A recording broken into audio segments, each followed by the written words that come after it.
इसे मैं फेंक देता हूँ बड़े भैया, आप जाइए। मुनीम जी, जो राम प्रसाद की बेटी की शादी के लिए जेवर देने के लिए कहा था, भिजवा दिया? जी हाँ मालिक। शहर में रहकर यही बदतमीजी और ओछी हरकतें सीखी आपने? अपने से बड़ों का लिहाज करना नहीं आता आपको? किससे कह रहे हो तुम? आपसे कह रहा हूँ। औरत पैदा हुई है तो औरत की तरह रहना सीखिए। मीना, नकुल, तुम अंदर जाओ।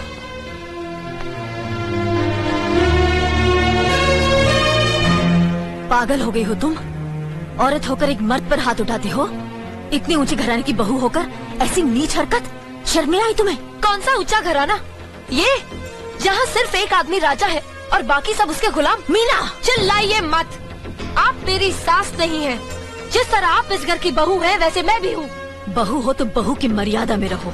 मर्यादा की रस्सी में तो आप जैसी जाहिल और गवार औरतें बनती हैं। मुझ जैसी पढ़ी लिखी मॉडर्न जमाने की लड़की नहीं। Uneducated idiots. Excuse me. I'm not an illiterate. I'm a graduate from the University of Allahabad. I am aware of the modernization of women, but I have not forgotten my culture, my customs, my traditions and my values. And most of all, I'll never ever forget that I'm an Indian woman. Modern जमाने की औरत भी औरत ही होती है। उसे भी मर्द ही ब्याह कर ले जाता है, मर्द को ब्याह कर वो नहीं ले जाती। जमाने ख्याल और लिबास बदल देते हैं, औरत की शरीर की बनावट नहीं।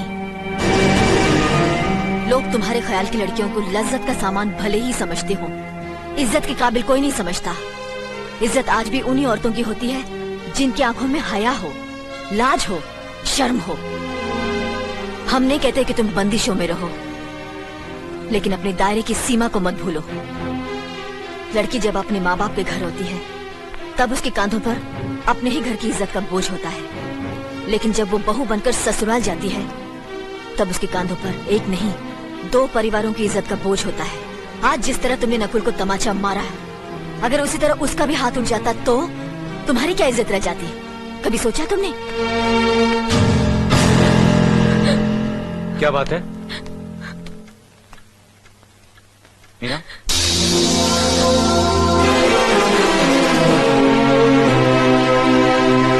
क्या हुआ भाभी? कुछ नहीं। मीना कह रही थी कि उसे खाना बनाना नहीं आता। हमने सोचा कि 2-4 खरी खोटी सुनाने से ही सीखेगी, तो सुना दिया। बस रोने लगी। क्यों अर्जुन, हमें तुम्हारी बीवी को डांटने का भी हक नहीं? क्यों नहीं, आप हमारी भाभी माँ हैं। आप मार सकती हैं, डांट सकती हैं, कुछ भी कर सकती हैं।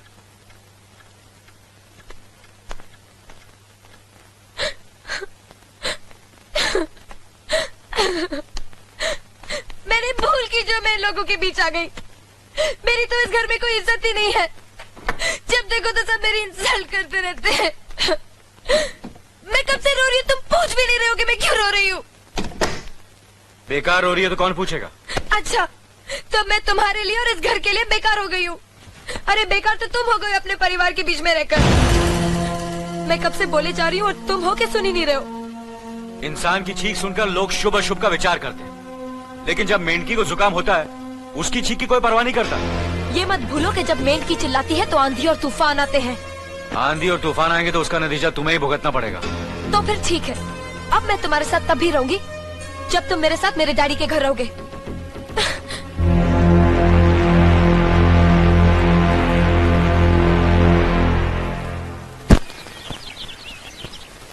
हमारी मीना बहुत प्यारी बच्ची है, लेकिन उसमें अभी भी बचपना है। हमारे तौर तरीकों को नहीं जानती है ना, लेकिन आस्ता आस्ता हम उसे सब सिखा देंगे।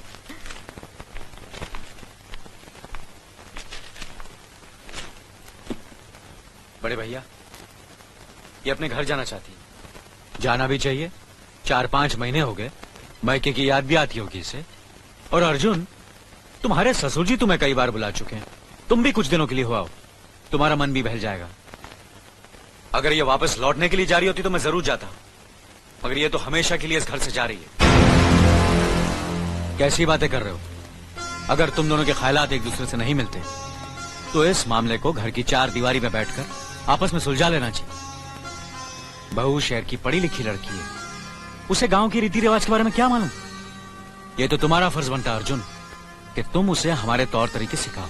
सिखाने से कोई फायदा नहीं बड़े भैया, ये खुद को इस माहौल में डालना ही नहीं चाहती, इसलिए भेज रहा हूं। अच्छा, तो तुमने फैसला भी कर डाला? बड़े भैया, बात यह है कि मैंने मीना को, तुम बहुत समझदार भी हो गए हो ना,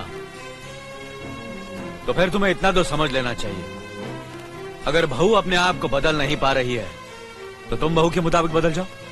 आखिर वो तुम्हारी पत्नी है, उसका साथ देना तुम्हारा धर्म है। तुम्हारे भरोसे ही तो उसने अपनी सारी जिंदगी सौंप दी तुम्हें। अर्जुन, मेरे दर्द पर तुम तड़प उठोगे, तुम्हें तकलीफ होगी तो मैं रो दूंगा, क्योंकि हम दोनों एक ही मां की संतान हैं, खून का रिश्ता है हमारा। मगर पत्नी का नाता उससे कहीं ज्यादा गहरा होता है, क्योंकि वो पराये घर से आकर अपनों से कहीं ज्यादा अपनी हो जाती है, परछाई बन जाती है हमारी। पति शरीर है तो पत्नी उसकी आत्मा है। पत्नी ही पति के जीवन को सही अर्थ देती है, उसे कामयाब बनाती। पत्नी के बगैर पति बेजान और बेमाने हो जाते हैं। अगर आज तुम अपनी पत्नी को हमेशा के लिए उसके मैके छोड़ाओगे तो यह गांव, यह समाज क्या कहेगा हमारे बारे में? जरा सोचो अर्जुन, न्याय के सिंहासन पर बैठकर जो लोगों के अच्छे बुरे का फैसला करता है, अगर उसी के घर में नाइंसाफी होगी तो लोग हंसेंगे हम पर, किसी को मुंह दिखाने के काबिल नहीं रहेंगे हम। बड़े भैया, मुझसे भूल हो गई, मुझे माफ कर दीजिए। मुनीम जी। जी मालिक। जायदाद के दस्तावेज लाइए। जी अभी लाया। बहू, पति ही पत्नी की असली शक्ति होती है। हमारे पुरखों ने कुल धर्म पत्नी के बारे में कहा है, जो पति के काम में उसकी मददगार हो, उसे अच्छी सलाह दे, जो दासी की तरह उसकी सेवा करे, मां की तरह उसे खिलाए पिलाए, लक्ष्मी का रूप और धरती की तरह उसमें सहन शक्ति हो, वही आदर्श पत्नी होती है। औरत की सोच मर्द का मुकद्दर बनाती है। वो जब बनाने पर आती है तो कुटिया को महल कर देती है, और जब बिगाड़ने पर उतरती है तो महल को मिट्टी का ढेर बना देती है। मालिक, ये जायदाद के दस्तावेज हैं। हमारी जमीन जायदाद कहां कहां है और कितनी है, उसका हिसाब किताब ना बाबूजी को मालूम था, ना हम तीनों भाइयों को मालूम है। बहू, तुम पढ़ी लिखी हो, आज से इसका हिसाब किताब तुम देखोगी। लक्ष्मी जी।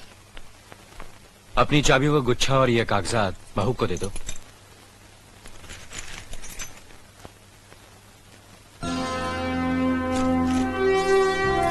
आज से तुम इस घर की मालकिन हो। तुम जहां कहोगी, जिस कागज पर कहोगी, हम तीनों भाई चुपचाप आंख बंद करके दस्तखत कर देंगे। जैसा कहोगी वैसा ही करेंगे। बस एक ही विनती है बहू, हम तीनों भाइयों को अलग करने का ख्याल अपने मन में कभी आने मत देना।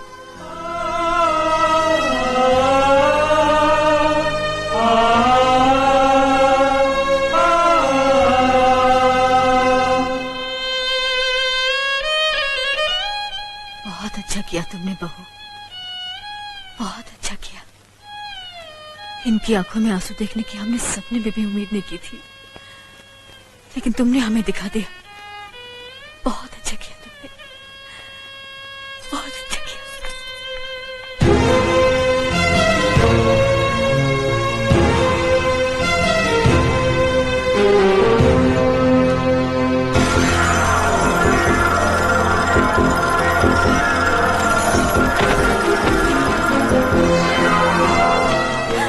मीना, मीना, क्या हुआ बहू? मीना, मुनि जी जल्दी से डॉक्टर को बुलाइए।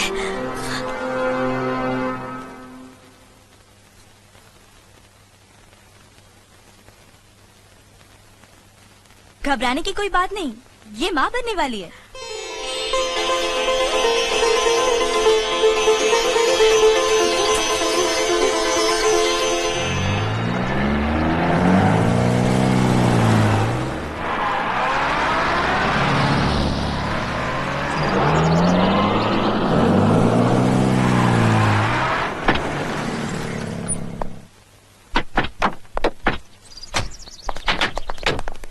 आप लोग यहीं ठहरिए, मैं ठाकुर साहब से मिलकर आता हूँ।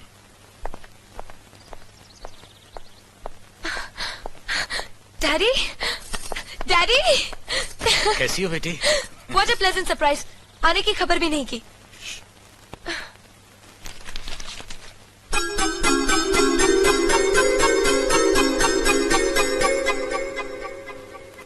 ठाकुर साहब, पाए लागू। समधी जी, आप अचानक यहाँ कैसे? तशरीफ रखिए, बैठिए ना। आपके बराबर बैठने की मैंने कभी गुस्ताखी नहीं की, तो आज कैसे करूंगा? बहुत दिनों बाद हम लोग मिल रहे हैं। कहिए, आपका कारोबार कैसे चल रहा है? आपकी कृपा और आशीर्वाद से ठीक ही चल रहा है। दिल्ली में इंडस्ट्रीज मिनिस्टर के साथ कब की अपॉइंटमेंट ली है? कल सुबह 11 बजे सर। इनकम टैक्स केस का वकील ने कहा है कि 15 तारीख की हियरिंग में मामला क्लियर हो जाएगा।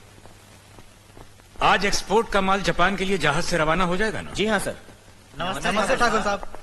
नमस्ते नमस्ते नमस्ते। अरे दीनानाथ जी, आप लोगों ने यहाँ आने की तकलीफ क्यों की?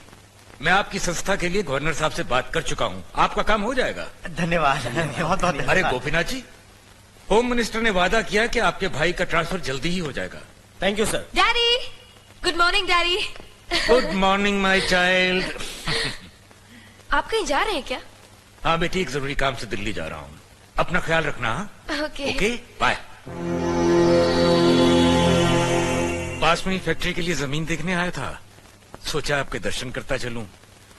अब इजाजत दीजिए। इतनी जल्दी कैसे जा सकते हैं आप? भोजन तो करते चाहिए। माफ कीजिए, आप तो जानते ही हैं, बाप बेटी के घर का खाना तो क्या, पानी भी नहीं पी सकता। शहर में रहकर भी अभी भी आप इन बातों को मानते हैं? शहर में रहूं या गांव में, मैं अपनी परंपरा और संस्कार कैसे भूल सकता हूं? आखिर मैंने इसी मिट्टी में जन्म लिया है। अच्छा, चलता हूं। अजी, कम से कम बेटी से मिलकर उसकी कुशलता तो पूछ लीजिए। ये क्या कह रहे हैं आप? मैं इतना ऊंचा नहीं हूं कि अपनी बेटी की कुशलता पूछकर आपका अपमान करूं। ठाकुर साहब, ये तो मेरी बेटी का सौभाग्य है कि वो इस मंदिर जैसे पवित्र घर में बहू बनकर आई, और फिर आपकी छत्र छाया में तो वो कुशल हो गई। राम राम। राम राम। बेटे, जिस तरह तुम मैके में चहकाती रही हो ना, वैसे ही अपनी ससुराल को भी महकाती रहना। जी।